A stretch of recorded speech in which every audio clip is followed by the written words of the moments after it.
Hi, everybody, and welcome to Heel Heat. My name is George Coles, and on this episode, we're doing a top 10. Topic of the top 10: top 10 of the Ruthless Aggression Era. And the Ruthless Aggression Era, we're going to go by basically '02 to 2008 when they switched over to PG. We'll consider that the end of the Ruthless Aggression Era. We're strictly sticking to, that was hard to say, WWE. So while there were great wrestlers in Ring of Honor during this time, great wrestlers in TNA during this time, it's only WWE, because we're going by the WWE era. With all that being said, jumping right into it, number 10, Lita. In an era where women were not highlighted, not treated as much more than just eye candy, there were very few women that stood out. Lita being one of them. Lita was an absolute star. She made everything she touched, she made better. She made Edge's presentation better. She made the Hardy Boys better. When she was with Kane, she was better. Her feud with Trish Stratus at this point is legendary and probably considered the greatest feud in women's wrestling history. One of the jumping off points at a time where WWE's women's division was pretty bad, Lita was still one of the biggest stars in the company. Managed to headline, being the first women's match that headlined Monday Night Raw. With all that being said, that's the reason why Lita makes this list. Again, absolute trailblazer. Now coming off of that, our number 9, and you're going to start to see this was a very star-packed period, so you're going to see some guys that on other lists are probably ranked a lot higher, ranked pretty low here. Number 9, Eddie Guerrero. Again, I just prefaced it. Eddie Guerrero, absolute legend, one of the great wrestlers of all time. However, in the era, there's so many great wrestlers that Eddie kind of fell a little bit back. And there were issues he had during the time period. There was all kinds of things. He obviously didn't make it all the way to 2008, unfortunately. For those reasons, Eddie couldn't get put up higher on this list. However, I do consider Eddie Guerrero an absolute legend, absolute first ballot Hall of Famer. Just for the parameters that we have, he can't get much higher than this. Now, coming off of that, number 8. We're talking about legends. We're talking about all-time greats. You don't get many higher than this guy. The Heartbreak Kid, Shawn Michaels. Shawn came back after a 4-year hiatus in right about '02 and never stopped till his retirement. He put on great matches with everybody up and down the card, whether it be Randy Orton, whether it be Triple H, which he had on again, off again stuff with Triple H, whether it be the Undertaker. Everybody that Shawn Michaels came up against at this time, he put on fantastic matches. I honestly think this part of his career is better than the pre-back injury part of his career. A lot of people look at the up to WrestleMania 14 Shawn Michaels as being one of the greatest of all time.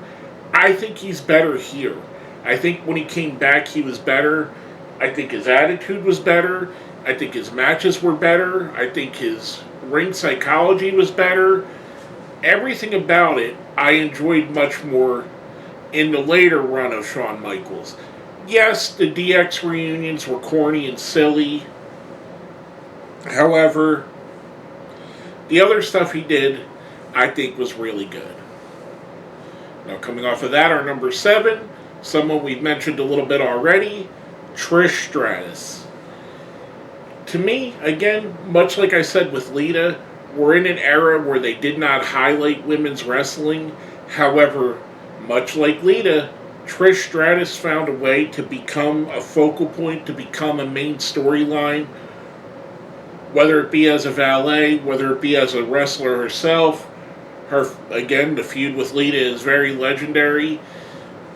Trish gets a little bit of a bump over Lita here because I do believe that out of the two, Trish's impact has affected the business more than Lita's has. And that's not saying that Lita does not have a huge impact. I'm not saying that at all. You could see the impact of both these women. But to me, Trish was really, when they were looking at fitness models and underwear models and bikini models and trying to make them wrestlers, Trish is the most successful of those in my opinion. And I think she was just an awesome wrestler and a great star from the time period. Now coming off of that, our number 6, Kurt Angle. Again, I said it with Eddie, I said it with all these so far. You're seeing nothing, pretty much this entire list is nothing but Hall of Fame talent. Kurt Angle, one of the greatest in-ring performers of all time. He was literally the face of SmackDown for several years during this time period. He had great runs all the way up and down. His runs with Cena, Team Angle stuff was amazing. Everything he was doing leading up here, he did a fantastic job of it. Unfortunately, because of the time period he's in, there are other people that are going to be ranked higher than him, but Kurt Angle, what a fantastic run and what a fantastic wrestler. Much like I said with Shawn Michaels, I do think some of Kurt's best stuff is his TNA run. I think his TNA run may be better than his WWE run, and they're very, very close. I like both runs a lot. I do think his best matches happened in TNA. His matches with Joe, his matches with AJ, I think are better than most of the matches. I mean, he had some great matches with guys like Cena and guys like Michaels in WWE, but I think his TNA matches were Kurt Angle's better matches. And again, absolute stud, surefire Hall of Famer, definitely deserves to be on the list. Number 5, The Undertaker. We've seen he took a couple breaks at this time. He took a break between the biker and going back to the dead man gimmick. We've seen him start winding down towards the tail end of it. He didn't quite get into the part-timer thing. He kind of felt like old Reliable during this period, where if something didn't work, they would go back to The Undertaker and they could put a belt on him. He could lose the belt and it wouldn't hurt him anyway. He had already established his legend. He was just a fantastic thing. And I mean, what does everybody remember? A lot of people remember during the time frame, you're going to go one-on-one with The Undertaker.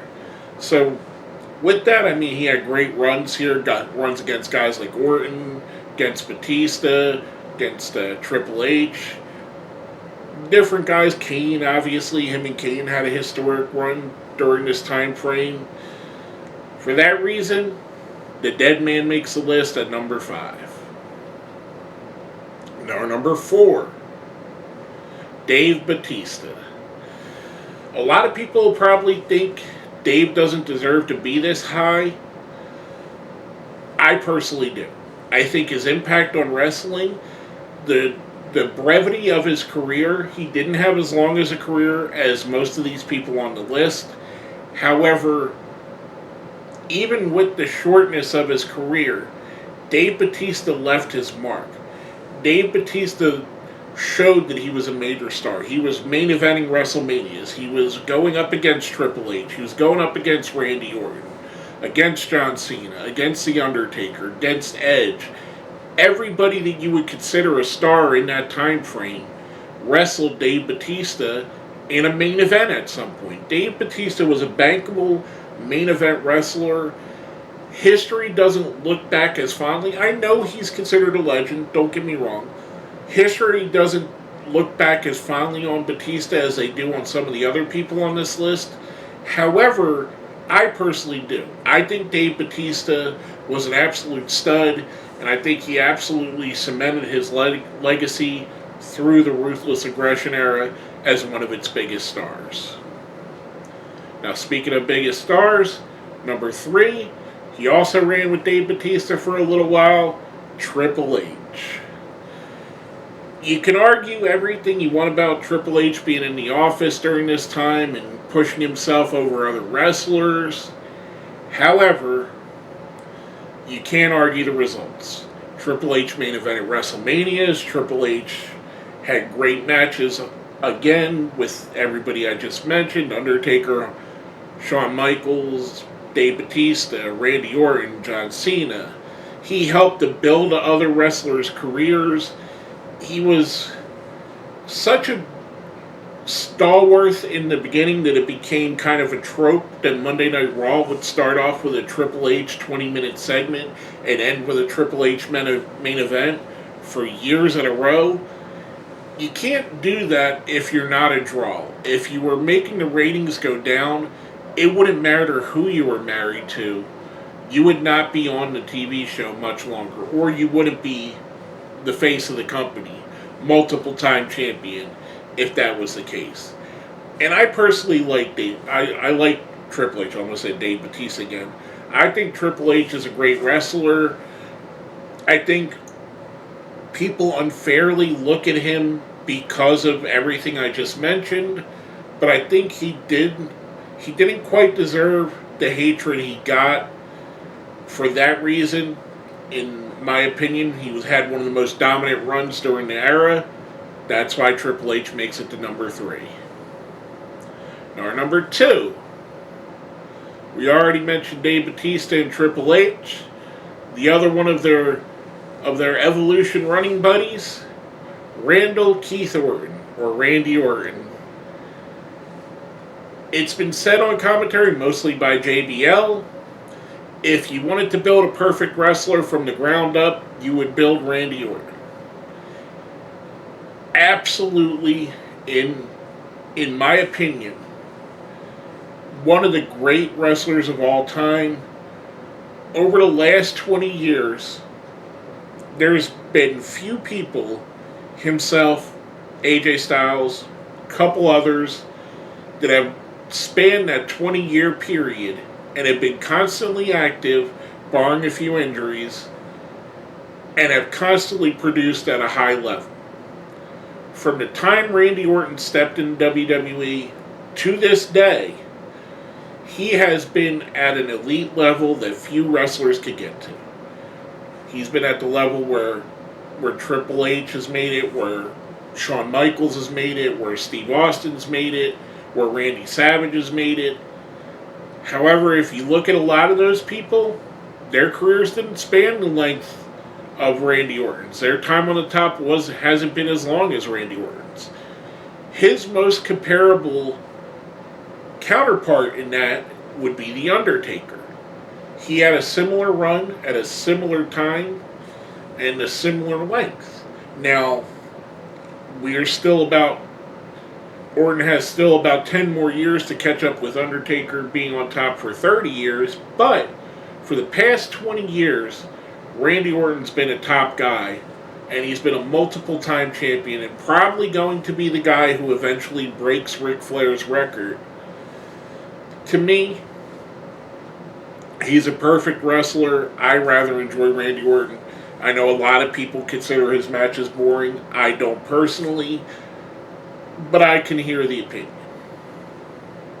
Now, before I get into the number 1, I do a little thing here on this called the best of the rest.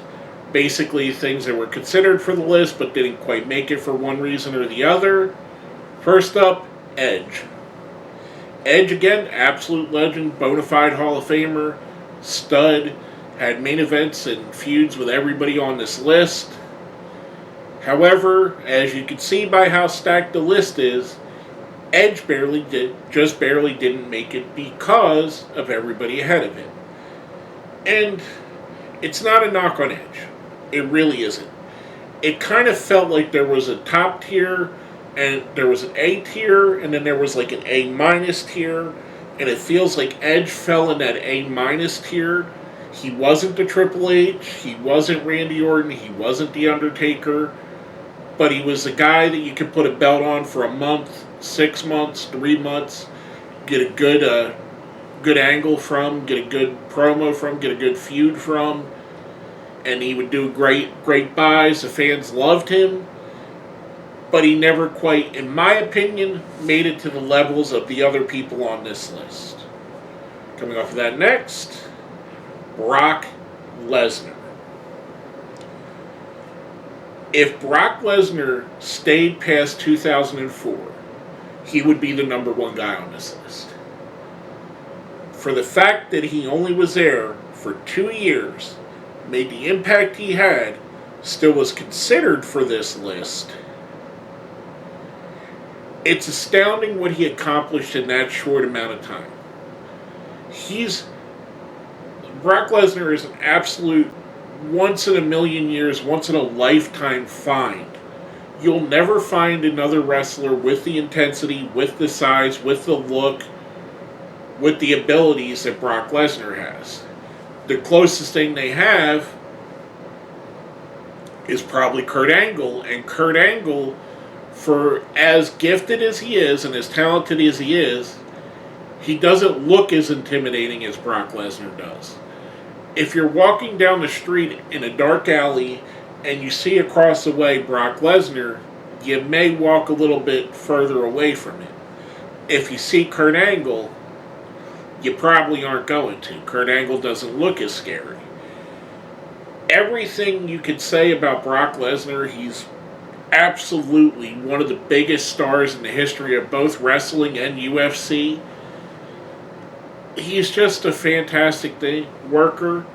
However, because of the brevity, he didn't make the list. Last but not least, on the best of the rest, Booker T. And it kind of pains me to say this because I really enjoy Booker T. Booker T is a favorite of mine. I enjoyed everything he did during this era. However, when you stack up his title runs against the other guys, you stack up his main events against the other people on this list, you start to see there's, much like I said with Edge, and this isn't a knock on him either, there's a delineation from the top level talent and the next step down. I think Booker T could have been a top high level talent. I don't think they ever wanted him to be a top high level talent in that era. And it's really sad because I really enjoy Booker T. I think he's awesome. I think his promos have always been top notch. I think he carried himself as a champion very well. Unfortunately, I don't think WWE had the same vision for Booker that I do. Now, before I get into number one, if you think I put someone too high, someone too low, left someone off the list altogether, let me know down here in the comments what you think. Our number one of the Ruthless Aggression Era, you've heard me mention his name several times already. You were probably waiting to hear when he was coming up.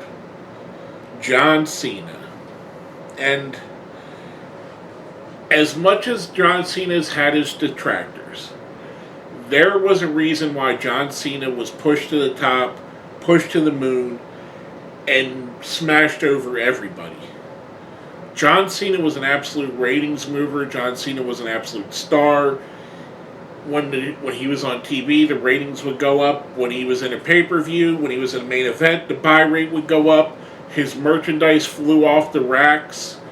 There's everything you would want in a top guy, you got out of John Cena. He did all the TV appearances. He did the Make-A-Wish stuff.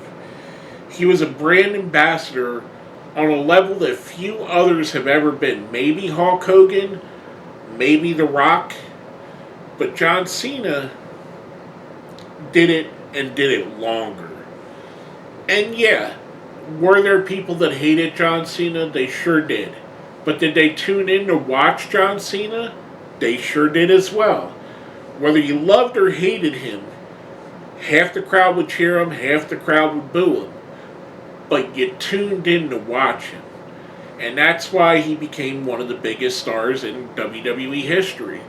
He was a guy that was on top in one of their most successful periods, money-wise. They expanded way further than they ever had. And he was a guy that was given the ball. He absolutely ran with it. He scored touchdown after touchdown. His matches were better than a lot of people think. Yeah, he had some matches that weren't that great, and he had a formula he seemed to go to. You know who else had a formula? Bret the Hitman Hart. You know who else had a formula? Ric Flair. There were certain things that wrestlers did that everybody does. And did I get sick of John Cena at a point? I sure did. A lot of people did. I cannot begrudge his accomplishments. I cannot begrudge his standing in wrestling history. When I think of the Ruthless Aggression Era, the first name that comes to my mind is John Cena. That's my opinion on this. As you can see, there's a lot of legends that I didn't even put on this list that could be added. Guys like Rey Mysterio, Kane, Big Show, JBL, all huge stars during this time frame that didn't quite make this list. But as you can see, it is quite stacked. The Ruthless Aggression Era had a ton of talent. Everything basically collapsed down to where WWE got to pick the best talent in the world, and they didn't really have an alternative. Yes, there was TNA, and yes, some of the greatest talent, like AJ Styles, were in TNA. But I don't think AJ Styles of 2002 to 2008 would have been a big star in WWE. So there's... WWE got to pick the people they wanted, got to push them to the moon, got to dominate the wrestling landscape to the point where it took almost 20 years for another viable second company to appear. And it's on the backs of guys like Orton and Cena and Bautista, guys like Triple H, The Undertaker, Kurt Angle. They made the Ruthless Aggression Era. They carried it. Is it looked back as fondly as, say, the Attitude Era? Probably not. But I do think the Ruthless Aggression Era, whether more people watched or not, I think the product was better during the Ruthless Aggression Era than it was during the Attitude Era. Just my opinion. Again, let me know what you think. Like, share, subscribe if you haven't. Leave a comment down here. Again, if you think I left someone off, put someone too high, someone too low. Let me know what you think. And before I end the video, as we always do, if you made it all the way to the end, let me know who your favorite Ruthless Aggression Era wrestler is. It doesn't have to be the best one. This is a list of what I would consider the best. If you have another wrestler that was your favorite that isn't here, it doesn't matter if they had one championship reign, no championship reigns. They could have been there a year or 2 years. Let me know who your favorite was. Put it down here in the comments. With all that being said, my name is George Coles, and this is another Heel Heat Top 10.